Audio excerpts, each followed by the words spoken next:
This, my friends, is the Motorola Razr Fold. It's been heralded as the foldable to end all foldables, in the US anyway, so no pressure then, especially for a first-time effort from a company already an expert with foldables of a different sort. I, for one, am excited that Motorola made this and blessed this book-style foldable with some of the better hardware and software in the business.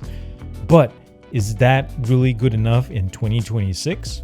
After spending 2 weeks with this, I'm ready to draw some conclusions. Perhaps the biggest elephant in the room is why Motorola slapped a close to flagship processor in a very flagship device like the Fold, therefore somewhat reducing the value proposition for it. And I'm not going to claim that I have the pulse on the economics and business strategy behind this decision, but I can think of 3 possible reasons. Firstly, and this is a fact, the Snapdragon 8 Gen 5, which this phone has, while not the elite, is no slouch. It's as modern and future-proof of a chipset as they come.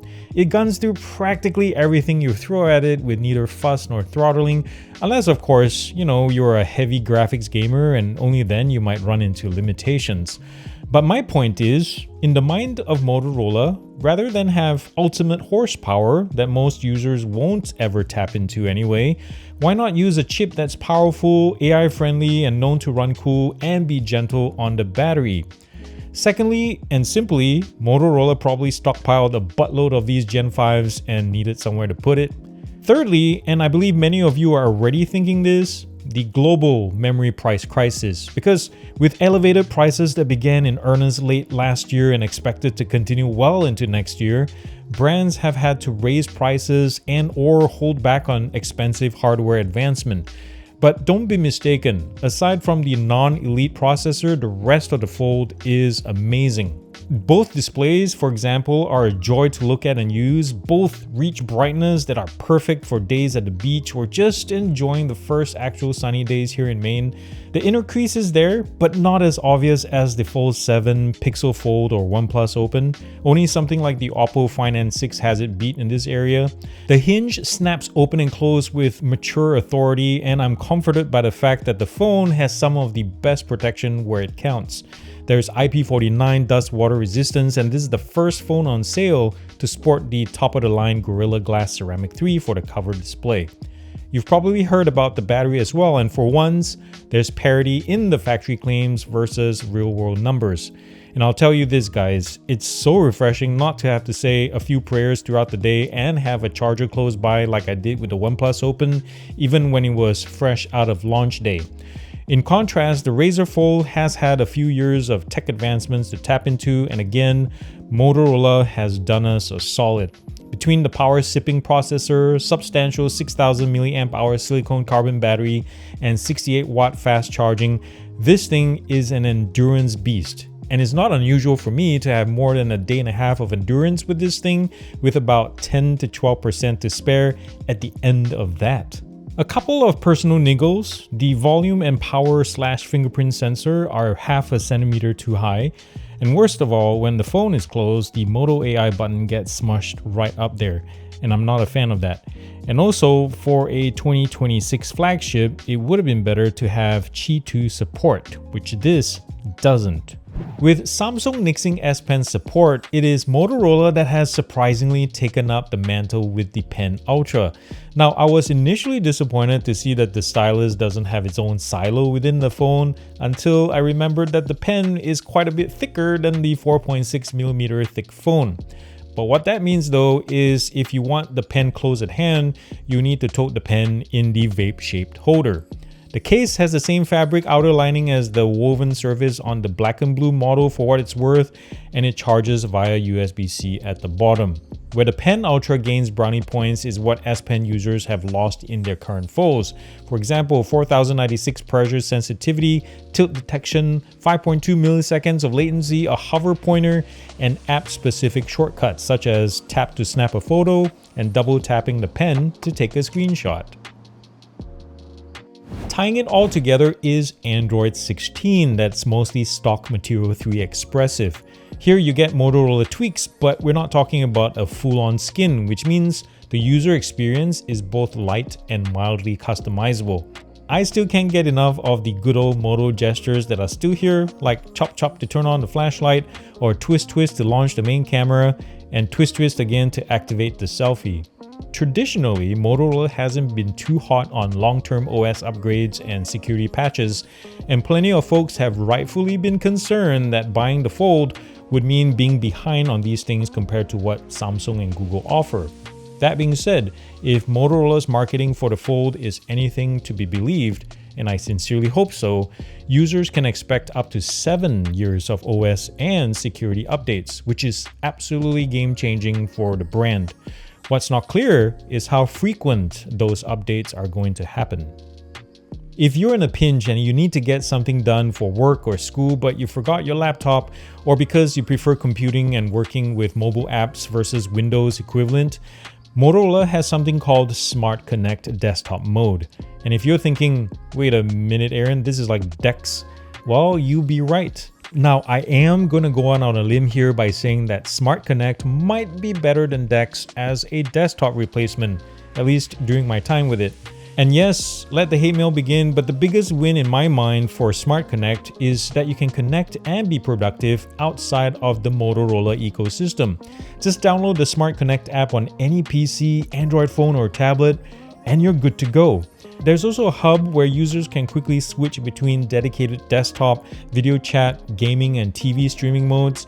Now, I did find very occasional mouse and system glitches, whereas DeX is more mature and stable.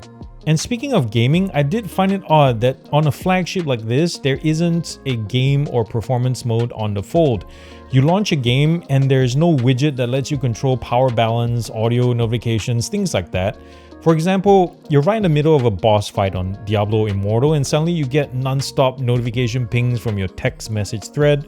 Or if you happen to leave a game idle long enough, the phone will go to sleep. What the heck? This being 2026, there's more AI thrown into the mix, of course. If Gemini wasn't already enough, there's Motorola's own Moto AI, which also relies heavily on Gemini and Imagen models. And on top of that, you'll find Perplexity pre-installed too, so I'm perplexed as to Motorola's strategy here. Perhaps rather than limiting you in one AI ecosystem, Motorola thought, why not give the user options, right? Now, in practice, Moto AI is a one-stop shop for your AI experiments such as generating avatars or stickers, summarizing your notifications with Catch Me Up, and of course search. And this is all bundled in one place rather than Google's equivalent services that are spread out over separate apps or UI screens. Now, even if UI as a tool is still a mixed bag, one area where Motorola has deployed it with surprisingly effective results is with the camera, which I'll talk about in a few. Let's try the Razr Plus, right in the middle. So I'm going to go through some high-level specs. Obviously, I didn't have everything memorized, and I shouldn't because that's not how we roll here on this channel. Not since the mid to late 2000s has Motorola moved the mobile photography needle, or even made a scratch for that matter. For more than 10 years, it wasn't even playing Chase the Leader, but more like chasing the mid-pack for crying out loud. However, with the Edge Plus from 2 to 3 years ago, we started to see the company waking from its slumber and taking its cameras more seriously. Fast forward to today, the transformation is still ongoing, but my goodness, the results speak for themselves. Granted, the camera system, the same you'll find on the recently launched Signature, isn't a flagship slap phone killer by any means, but then again, it's a different story when compared among foldables sold stateside. The images you've been seeing throughout this video were mostly me just snapping away run and gun style, aside from some backlit and high contrast shots where the processing decides to blow out highlights. The main ultra-wide and telephoto sensors have been a lot of fun to shoot with. I wouldn't call final photos WYSIWYG, but colors are pleasing without crazy saturation, white balance is pretty much on point, aside from the aforementioned backlit high contrast issue. Noise starts to creep in low light situations, but the amount is not crippling or anything like that. Autofocus in general is fast and reliable, although it takes a tick or two before identifying people to activate face tracking. Now, back to my prior mention about AI and how it relates to the camera, If you look at these following shots, for example, whatever AI voodoo magic Motorola has seasoned the digital zoom with, it's honestly quite impressive how much detail is recovered in most of the close-ups. In my time playing around with super zoom, I'd say 15 to 20% of the AI enhancements look bad, but for the rest, I still don't know how the algorithm does it. On the flip side, or should that be fold side, where the photos shine, video still unfortunately is Android's Achilles heel. Between the wonderful colors and details, there's still very slight banding when you're panning, random focus jitters, and also rough zoom transitions. Now I do appreciate the 240 frames per second at 1080p though.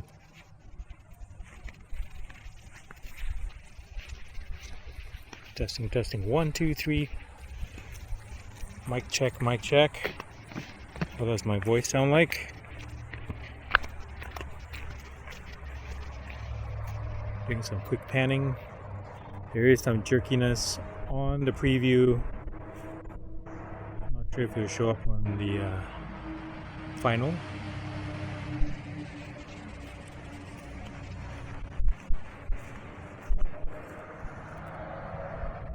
It is nighttime video, checking to see lens flaring and also detail, as well as any kind of tearing, how much noise there is. You can probably see it right there in the tree. But the colors it's pulling out is really nice, quite impressive. Here comes a truck.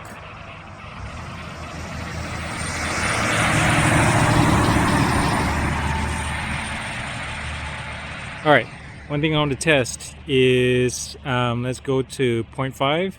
You can see the quality drops quite a bit, and back to just 1, it's not 0.1.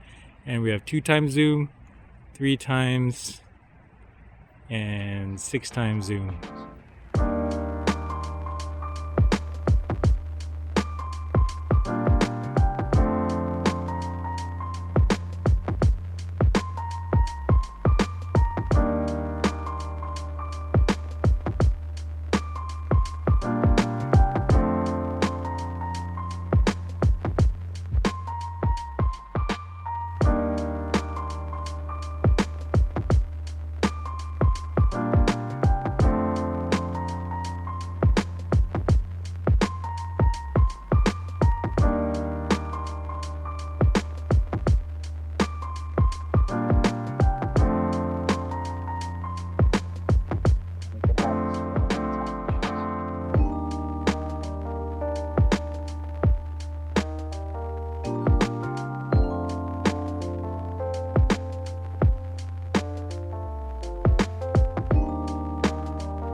Out of the gate, Motorola comes out swinging with the Razr Fold, and for the most part, it's a home run.